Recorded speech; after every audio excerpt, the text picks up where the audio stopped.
પ્રધાનમંત્રીએ દેશવાસીઓને સ્વદેશી અપનાવવાની હાકલ કર્યા બાદ પીએમના સપનાને સાકાર કરવા રાજ્ય સરકારે બીડું ઝડપ્યું છે।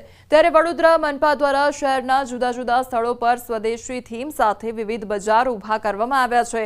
સયાજીગંજમાં સ્વદેશી બજારમાં સૌથી વધુ દેશી બનાવટની ચીજવસ્તુઓના સ્ટોલ લગાવવામાં આવ્યા છે, જેમાં કપડાથી લઈને જીવન જરૂરિયાતની તમામ વસ્તુઓ મળી રહે તે માટેની વિશેષ વ્યવસ્થા કરવામાં આવી છે। આ બજારમાં રાજ્યના વિવિધ જિલ્લાના કારીગરો અને વેપારીઓએ સ્ટોલ લગાવ્યા છે, તો બજારમાં મોટી સંખ્યામાં વડોદરાવાસીઓ ખરીદી કરવા માટે પહોંચી રહ્યા છે। કે સ્વદેશી વસ્તુઓ અહીંયા મળવાના છે એ 2-3 દિવસથી આ ચાલુ થવાની અમે રાહ જોયા હતા અને આજે આની પરિવાર સાથે મુલાકાતે આવ્યા છે અને ખરેખર ગુજરાત રાજ્યના અલગ અલગ જિલ્લાઓમાંથી બધા અલગ અલગ જાતની સારી ગુણવત્તાવાળી અને દરેકને પોસાય એવી સ્વદેશી વસ્તુઓના સ્ટોલ છે અહીંયા। હું, મારી દીકરી, મારી પત્ની બધા અહીંયા આવ્યા છે અને ખરીદી કરવાનું મન થાય એવી વસ્તુ લઈને બધા જ અહીંયા બેઠા છે। मेरे ख्याल से यहाँ पर कुछ अलग अलग चीज़ें मिलती है, जो हस्तकला मतलब जो हाथ से चीज़ें बनाई जाती है और यहाँ पर बहुत ही आर्टिशन सब बहुत ही मेहनत करके बनाते हैं। तो मेरे ख्याल से कि अब ये हमारी नेसेसरी है कि हम लोगों तक ये सब चीज़ें पहुँचाएं जो हैंडवर्क की होती है, ब्लॉक प्रिंट्स की होती है और देश का पैसा देश में रहे। नरेंद्र मोदीजीए जे આવી રીતે આપણાના મેળા કરવાનો ચાન્સ આપ્યો છે એમાં હું પણ એક કારીગર છું, હું પણ એક આર્ટિસ્ટ છું, જે મેં મારી કુર્તી પેઇન્ટિંગ કરીને મૂકી છે અને એમ્બ્રોઇડરી કરીને મૂકી છે। મારી પાસે 200 જેટલા કલર્સ છે। એ વેરિએશન મળે છે જ્યારે તમે મેળામાં આવશો, મેળાને તમે વિઝિટ કરશો તો તમને આઈડિયા આવશે કે એકચ્યુઅલી આ કેટલી મહેનતથી એક એક ચીજ વસ્તુ કારીગરોએ બનાવેલી છે। તો હું એવું ઈચ્છું છું એઝ અ કારીગર તરીકે તમે દરેક વ્યક્તિઓ જે પણ આ ન્યૂઝ જોઈ રહ્યા છે એ લોકો અહીંયા વિઝિટ કરો, કારીગરોને પ્રોત્સાહન આપો। જે વડાપ્રધાનની જે આ સ્વદેશી અપનાવવા માટેની જે નીતિ નીકળી એના માટે અમને કારીગર લોકોને બહુ પ્રોત્સાહન મળ્યું છે અને લોકો પણ સ્વદેશી તરફ વળે છે અને આ મેળાની અંદર લગભગ લોકો નિમિત્તે એસટી નિગમે મુસાફરો માટે વિશેષ વ્યવસ્થા કરી। એસટી નિગમ 16 થી 19 ઓક્ટોબર દરમિયાન એક્સ્ટ્રા બસો દોડાવશે અને સુરતથી 1600 જેટલી બસોનું સંચાલન કરવામાં આવશે। અમદાવાદ, વડોદરા, રાજકોટ, જૂનાગઢ, મહેસાણા, પાલનપુર તેમજ અન્ય વિભાગો મળી મુસાફરોના ટ્રાફિકને પહોંચી વળવા અંદાજે 1000 જેટલી એક્સ્ટ્રા બસો સંચાલન કરાશે। તો દિવાળીના તહેવાર દરમિયાન નિગમ દ્વારા એક્સ્ટ્રા ટ્રીપોનું પણ આયોજન કરવામાં આવ્યું છે। ગ્રુપ બુકિંગ કરાવનારને એસટી આપના દ્વારે યોજના અંતર્ગત મુસાફરોએ જણાવેલ જગ્યાએથી તેમના વતન સુધી પહોંચાડવામાં આવશે।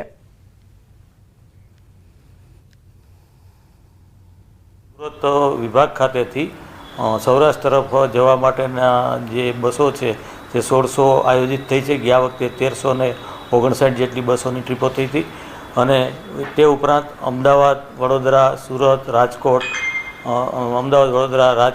મહેસાણા, પાલનપુર વગેરે જગ્યાએથી પણ 1000 બસોનું સંચાલનનું આયોજન છે।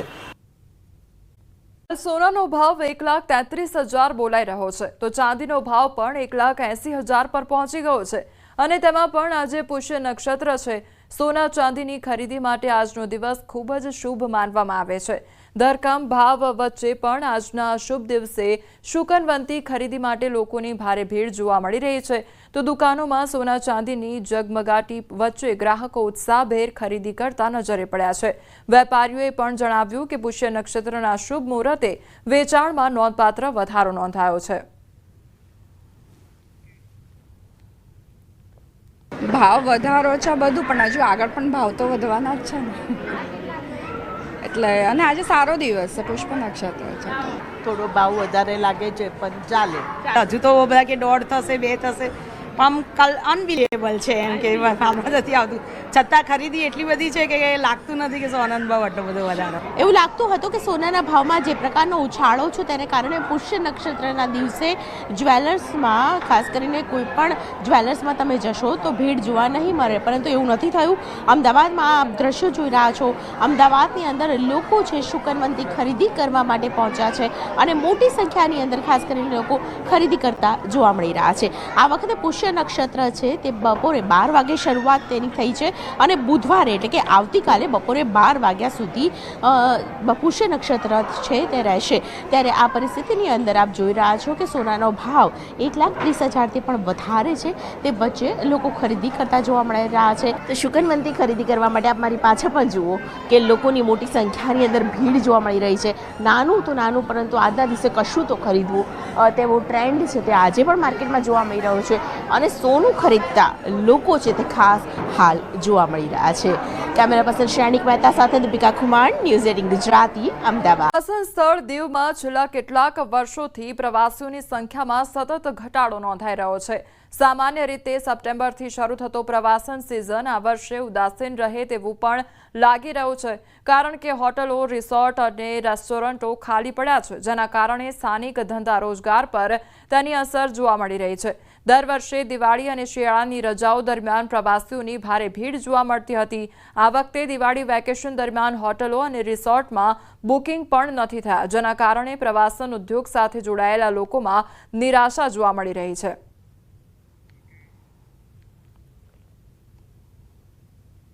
તરફ દિવાળી અને વેકેશનનો માહોલ છે, તો બીજી તરફ પ્રવાસન સ્થળ દીવ કે જેમાં સતત પ્રવાસીઓ છે તેમાં ઘટાડો જોવા મળી રહ્યો છે। હું સીધા આપને નાગવા બીચના દ્રશ્યોના માધ્યમથી જ બતાવીશ, કારણ કે આ દીવનો ફેમસ નાગવા બીચ છે અને આ નાગવા બીચ ઉપર સતત પ્રવાસીઓ છે તેમનો ઘસારો રહેતો હોય છે। પ્રવાસીઓથી આ દીવ નાગવા બીચ છે તે ભરસક રહેતો હોય છે, પરંતુ અહીં માત્ર જ પ્રવાસીઓ છે તે જોવા મળી રહ્યા છે। છેલ્લા કેટલાક વર્ષોની જો વાત કરવામાં આવે તો દીવમાં સતત પ્રવાસીઓ છે તેમાં ઘટાડો જોવા મળી રહ્યો છે અને તેમને કારણે દીવના ધંધા રોજગાર છે તે પણ હવે પડી ભાંગ્યા છે। જોઈ શકાય છે જે પ્રમાણે આ ખાણીપીણીના સ્ટોલ છે અને આ ખાણીપીણીના સ્ટોલ ઉપર હાલ એક પણ પ્રવાસી છે તે જોવા નથી મળી રહ્યો। ત્યારે દીવના જે રસ્તાઓ છે તે પણ સુમસામ ભાસી રહ્યા છે। જોકે દિવાળીનો તહેવાર હવે નજીક હોવા છતાં પણ હોટેલ માલિકો છે તેઓનું ક્યાંક ને ક્યાંક કહેવું છે કે દીવની હોટલોમાં ઇન્ક્વાયરી છે તે પણ નથી આવી રહી અને તેમને કારણે દીવના હોટેલ સંચાલકો છે, હોટેલ માલિકો છે તેઓ ચિંતિત જોવા મળી રહ્યા છે, કારણ કે વેકેશનની શરૂઆત થઈ ચૂકી છે અને દિવાળીના હવે ગણતરીના દિવસો જ બાકી છે, પરંતુ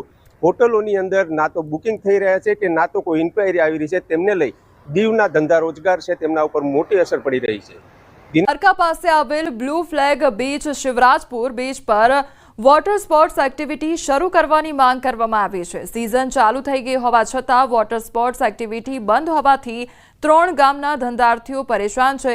છેલ્લા 8 દિવસથી શિવરાજપુર, મકનપુર અને મોજપ ગામના સ્થાનિક લોકો બીચ પર ધંધો કરે છે, તેઓ ધરણા પર બેઠા છે, છતાં કોઈ નિર્ણય ન આવતા સ્થાનિક ધારાસભ્ય બબુભા માણેક એસટીએમ કચેરી પહોંચી ગામના લોકો સાથે વાત કરી, મીડિયા સાથે વાત કરી હતી।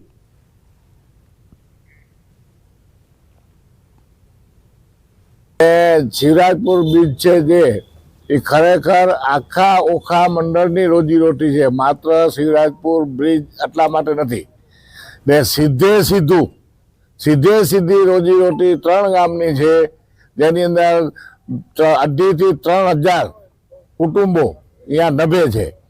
કે મુખ્યમંત્રી પણ ઈચ્છે છે, ધારાસભ્ય પણ ઈચ્છે છે, સંસદ સભ્ય પણ ઈચ્છે છે કે આ વહેલું ચાલુ થાય, કેબિનેટના મંત્રી પણ ઈચ્છે છે કે ચાલુ વહેલું થાય, હવે નથી થતું એ સમજાતું નથી।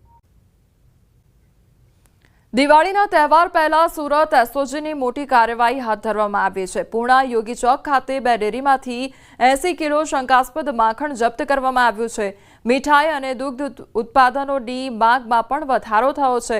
આવી સ્થિતિમાં નાગરિકોના આરોગ્યને પ્રાથમિકતા આપતા સુરત શહેર પોલીસ કમિશનરના માર્ગદર્શન હેઠળ શહેર પોલીસ અને સુરત મહાનગરપાલિકાની ટીમોએ ભેળસેળ વિરોધી અભિયાન તેજ કરી દીધું છે।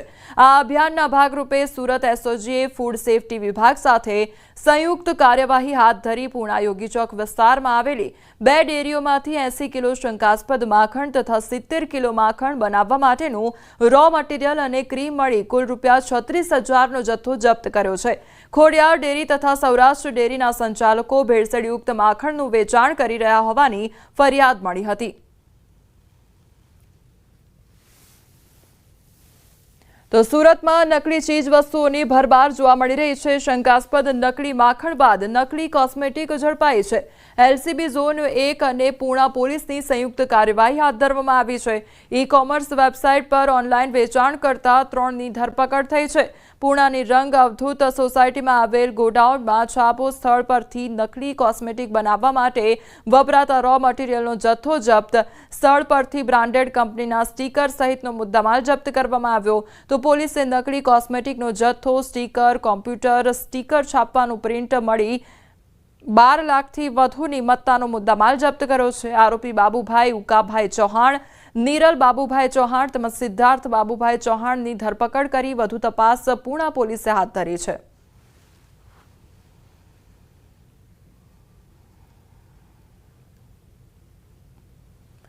દિવાળીના તહેવારને ધ્યાનમાં લઈને અમદાવાદ શહેરમાં ફૂડ વિભાગે ચેકિંગ અભિયાન શરૂ કર્યું છે. શહેરની જાણીતી સ્વીટ માર્ટ દુકાનોમાં તપાસ હાથ ધરવામાં આવી, જેમાં કાજુ કતરી સહિત વિવિધ મીઠાઈઓ અને ફરસાણના નમૂનાઓ લેવામાં આવ્યા. તમામ નમૂનાઓ લેબમાં તપાસ માટે મોકલવામાં આવશે.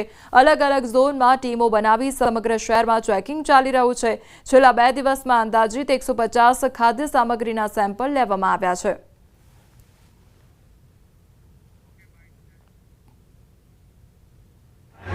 મીઠાઈનું વધારે પ્રમાણમાં વેચાણ થતું હોય છે, જેના અનુસંધાનમાં અમદાવાદ મ્યુનિસિપલ કોર્પોરેશનની ફૂડ વિભાગની ટીમ દ્વારા અલગ અલગ મીઠાઈ બનાવતા, નમકીન બનાવતા, બેકરી પ્રોડક્ટ બનાવતા જે કારખાના અથવા વેચતા વેપારીઓ છે ત્યાં હાલ ચેકિંગ હાથ ધરાઈ રહ્યું છે અને જરૂર જણાય તો ત્યાંથી.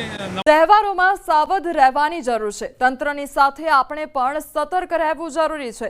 એક તરફ બજારમાં ખરીદીની મોસમ વચ્ચે નકલી ચીજ વસ્તુઓની ભરમાર જોવા મળતી હોય છે.